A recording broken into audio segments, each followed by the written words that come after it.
Shemeji, mashemshem. Kabla ya kesho mbinguni nyie mna moto wenu hapa duniani. Wazee wa kufariji. Mnamjua anayependwa kweli na bado mnatuambia rafiki yenu bila sisi hawezi kuishi.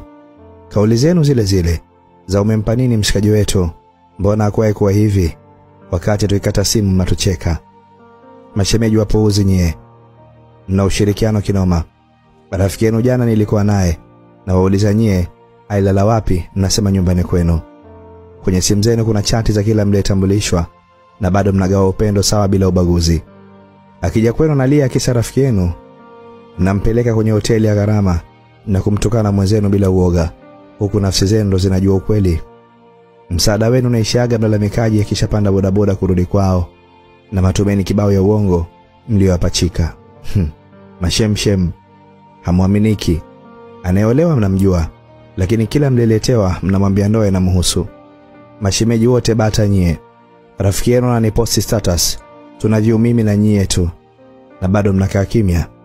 Na mlivyo mabingwa kuteteana, eti asipokuwa huyu tuite mbwa. Kumbe tayari mnakadi harusi ya mwanaume mwingine kabisa. Mnawekwa nje muangalie mazingira, mwenzenu akiwa na mwingine ndani.